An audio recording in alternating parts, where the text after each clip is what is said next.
Well, hello everyone, and welcome back, I hope, to another episode of Mondays with Monday. And you're looking at him, Jim Mundy, the historian for the Union League Legacy Foundation.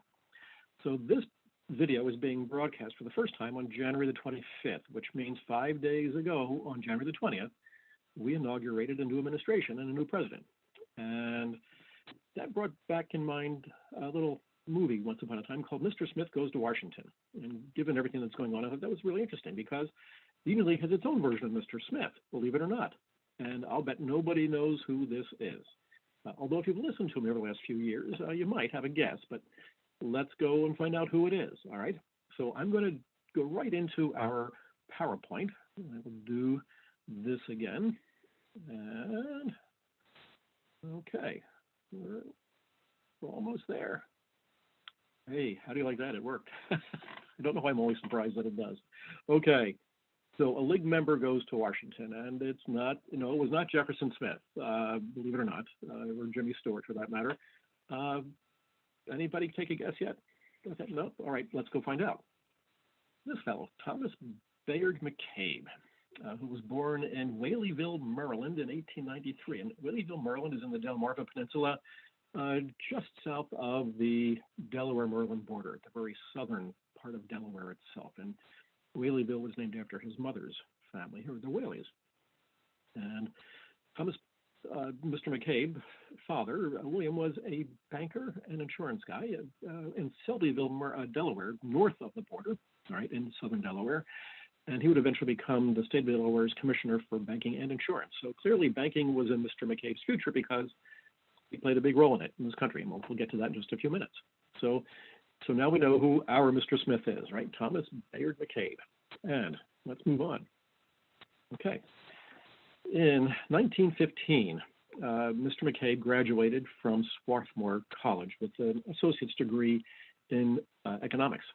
And a year later, in 1916, he went to work for Scott Paper Company in Chester, Pennsylvania. And at that point in time, it was a single factory that employed 500 people. So in the big scheme of Philadelphia industrialization, not too big, and certainly nothing more than a local player. So, but that would all change under Thomas B. McCabe. Now, 1917, World War I comes along. Tom McCabe would leave Scott Paper. He would enlist in the American Army, the American Expeditionary Force, go in as a private, and in 1919 would come out as a captain. And in 1919, he would return to Scott Paper Company as the assistant sales manager. So, 1919 to 1927, in just 8 years, Thomas B. McCabe went from the assistant sales manager to the president and CEO of Scott Paper Company. Wow, that's pretty amazing in anybody's career. So clearly, Mr. McCabe was an unusual and incredibly gifted and talented individual. So to get to make that happen that fast, absolutely amazing. All right.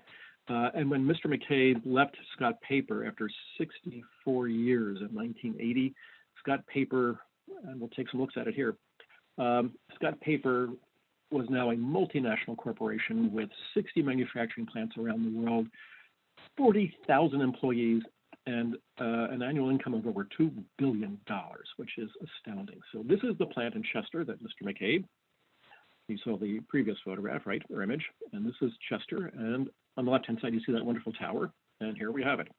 And who among us, at least at a certain age like mine, doesn't recognize what this symbolizes, all right? So pretty amazing stuff that Tom McCabe did at Scott Paper Company, all right? So 1936 rolls along, and guess what?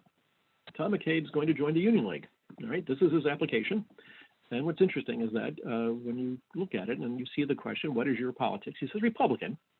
But then underneath it, have you voted Democratic ticket for president of the United States? And if so, what elections? And he voted Democratic in 1916, 1920, and 1924, 3 elections in a row.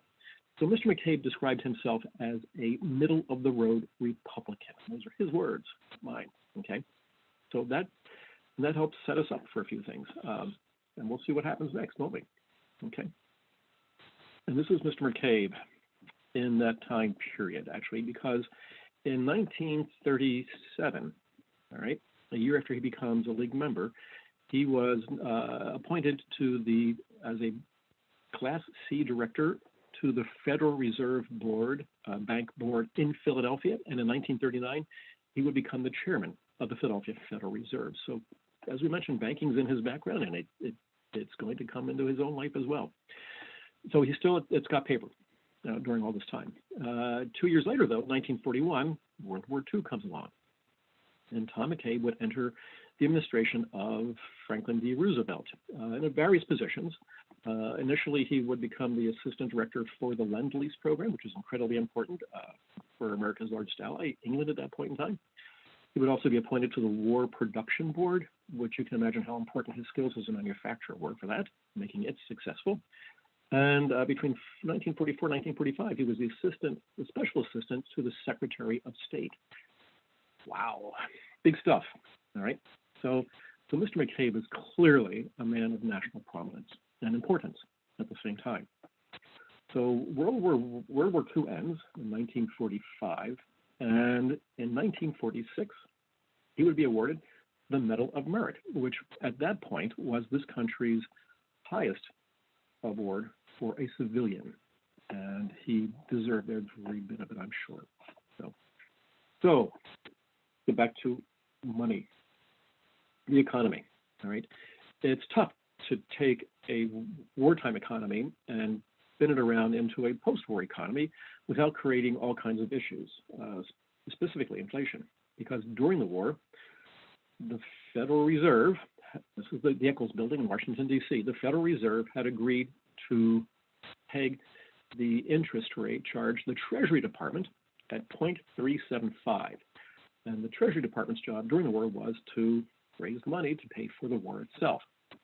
Because after all, keep in mind, the Federal Reserve is a bank. It's the third centralized banking system in the country's history. The first bank and the second bank, both based in Philadelphia, right? In the 18th and early 19th centuries, were long gone. And in 1913, during the Woodrow Wilson administration, the Federal Reserve Bank Act was passed. And so now we have a Fed. Prior to that, though, it was the Treasury Department that handled the monies, the country's economy and things like that. So now we've got a bank and the Treasury Department. And as you can imagine, the Treasury Department wants to keep that interest rate pegged at 0.375 so we can continue to help pay off, to support federal expenditures. Well, the Fed didn't want to do that. And already the post-war economy was showing signs of inflation because between 1947 and 1948, the consumer price index alone rose 22%. So now there's lots of pressure on the economy. And what's going to happen next, right? In 1948, Harry Truman was elected president, right? So keep in mind, the first time he was the vice president when Roosevelt died in April of 45. Now he's won the election, and he was familiar with McCabe, obviously, knew of him and his skills and talents, and he outright said he was going to appoint McCabe to the Federal Reserve Board, and actually its chairman. And sure enough, that is what happened.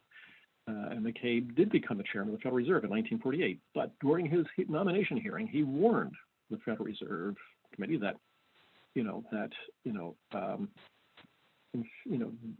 these interest rates, these struggles with interest rate, would just feed the fire of inflation. I mean, he knew what was going to happen. He could see it happening in his crystal ball. And he was right, because by 1948, the country was in recession. So, and that, of course, sets up the continuing conflict between the Fed and the Treasury, because the Treasury didn't want to budge on this rate.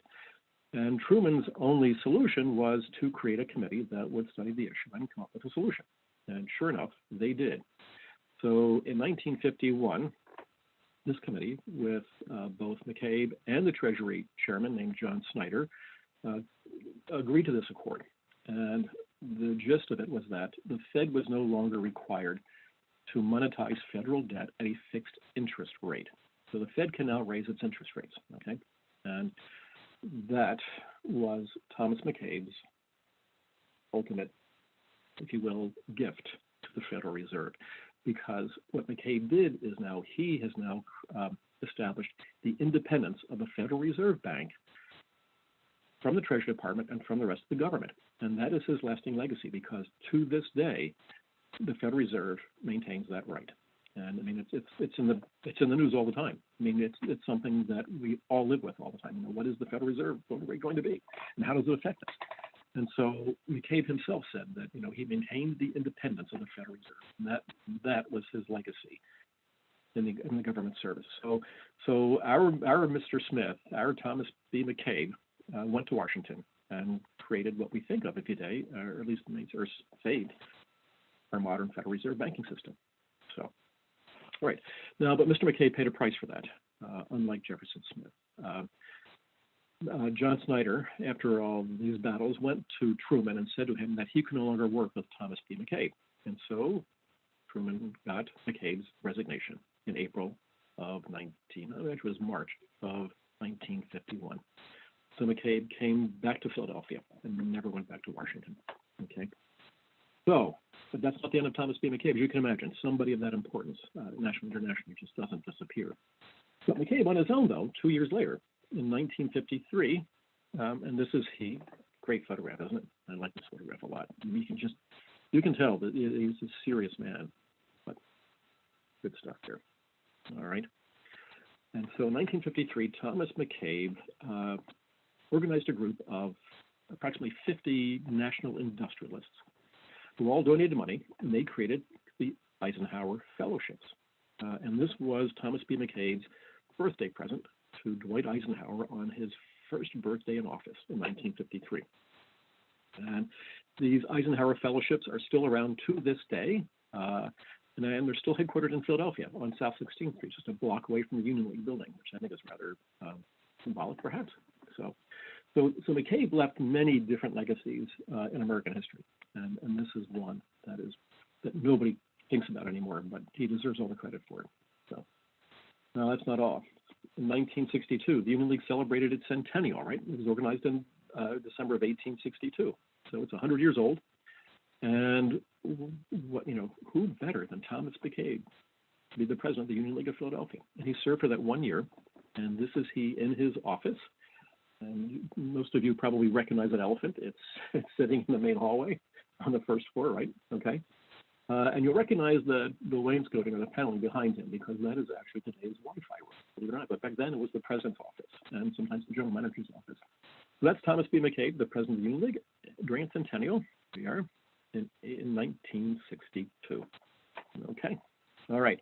Now, the Union League understood how important Mr. McCabe was to American history, but also Union League history. And so I'm jumping ahead a little bit. I'm sorry, forgive me. I forgot I had the slide. So here we are. It is May 15th of 1962, and it was the day that the League celebrated its centennial, because that was a day that President Eisenhower could come to Philadelphia and receive the gold medal of the Union League of Philadelphia. That is Mr. McCabe on the right, obviously General Eisenhower on the left, and there is the gold medal of the Union League in between. So that is the Lincoln Memorial. We recognize the sculpture of Abraham Lincoln behind them. So from gold medal to gold medal, right? Because the League, in recognition of Mr. McCabe's accomplishments as an American citizen, industrialist, and Union League member, awarded him the gold medal. You can see Monday, October 16th of 1978. Now, so Mr. McCabe got his own recognition inside the Union League itself, which is wonderful, right? And here we have Mr. McCabe's official portrait when he left office, 1962, done by Gardner Cox. And this is it in color. And it's now hanging in the very room in which he served as president, right? The Wi-Fi room. So Mr. McCabe left his legacy to the League in many different ways, one of which was through his family. There are 4 generations of McCabes who are now members of it, or have been. So Thomas B. McCabe, his son, Thomas Bayard Jr., his grandson, Thomas McCabe III, and his great-grandson, Tom McCabe, is the current member. And if you can't miss Tom McCabe IV. He's about 6'2", big guy with sandy red hair and just great personality. And it's wonderful to have the McCabe still in the League house itself. So there we have it, folks. There is the League's version of Mr. Smith Goes to Washington. I hope you enjoyed it.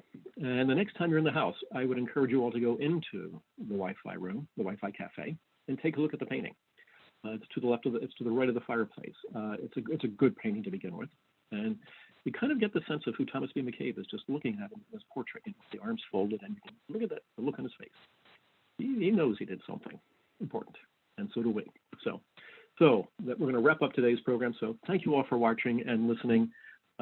thanks to the Legacy Foundation for giving me these opportunities, and I hope you're enjoying them as we go along from week to week. So there will be another one next week. So in between now and then, everybody stay safe, stay well, get your vaccine shot as soon as you can, and we'll see you next week. So stay well, take care, and goodbye.